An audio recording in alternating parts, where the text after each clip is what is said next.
storytelling. Moriel's speech title is Self-Awareness. As an educator, student, and mentor to his younger brother, Moriel will share his journey of finding fulfillment at work. Shabnam, if you could please share what are Moriel's objectives for his speech. Absolutely.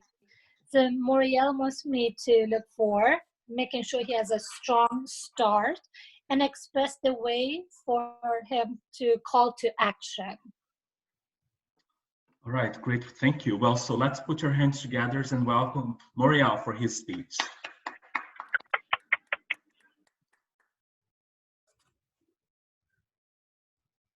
All yours, Moriel.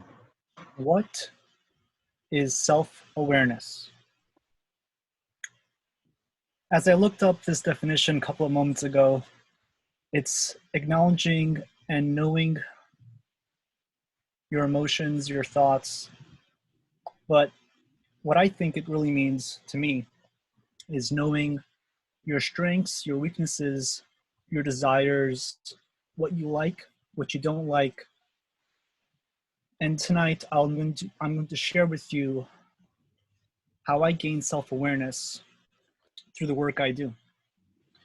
Now, the reason why I'm sharing the story with you is because I think self-awareness is really the starting point to all happiness and fulfillment.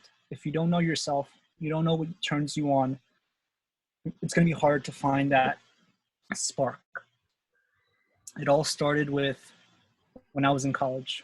I was waiting on the bus line to go back home, and there was an advertisement, $12 per hour, part-time, only for college students. And it was a hospital job. It was a year-long internship.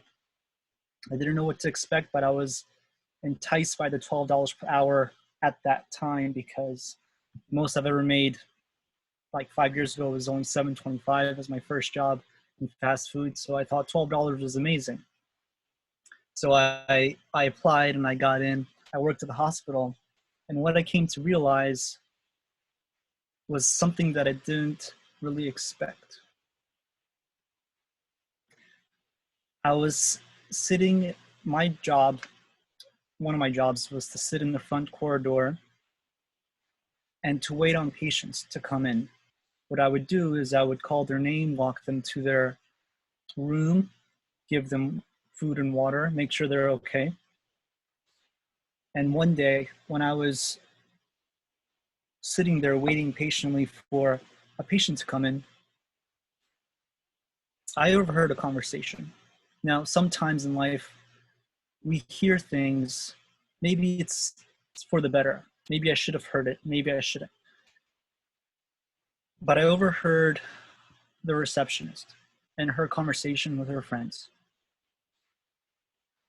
And it was about 12 or 1 p.m. and she says, she's on the phone taking calls, and she says, wow, you know, I like having lunch at 1 because it makes the day go by faster. And so I thought about that. Why would she say that?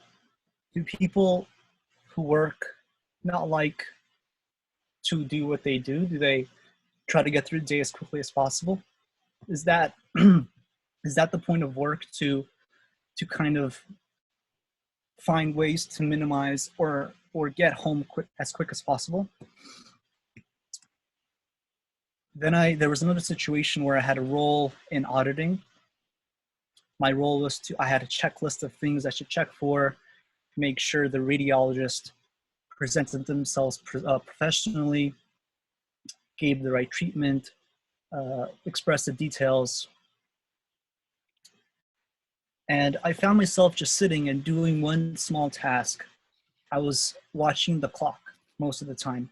I was waiting till 3. I was watching the long hand, and it would never go quicker. I heard gossips, right? Some person did this, some person did that. So what I learned is that I really don't want to do that for 40 more years of my life. I need to do something different. So that's what I learned. So taking that into consideration, My next job was totally different.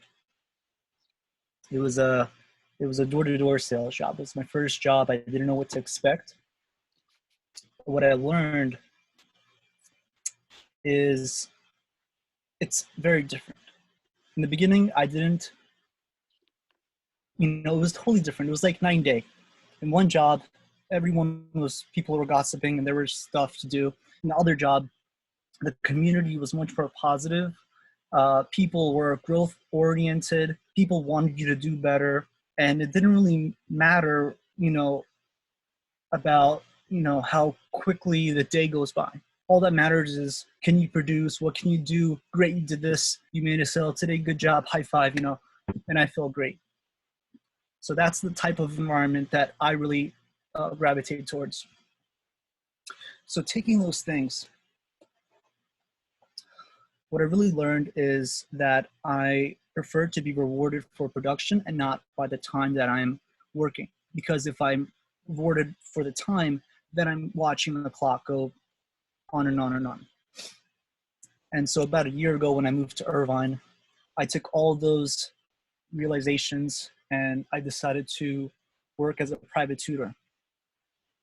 That gave me the ability to be creative, find out where my target market congregating, how can I create this value proposition, and then talk to the customers on the phone. And where I'm not paid for the time, but I'm actually paid for the value delivery. I'm only paid for when I help them. So that was much more happier state than in the past. So why am I talking about self-awareness? And especially through work, because most of our time, most of our life is going to be at work. So we better like what we're doing. The reason why we should be more self-aware, and this is beneficial, is because this is the starting point to be happier and fulfilled. And here are 3 tips that I want to share with you to be more self-aware. Number 1 is we must be honest with ourselves. What do we like? What do we don't like? What turns us on? What turns us off? Second, reflect back on our past. What part of our past were we most excited? And what part of our past were we just dreading the day? Make it like couldn't wait till the day was over.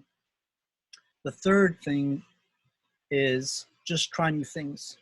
If we try new things, we never know when that spark will actually ignite. We don't know until we try. Here's a fact. 85% of people who go to work are dissatisfied or dislike what they do. What I'm encouraging you to do is be part of the 15% who are thrilled about where they work and what they do day to day. Thank you.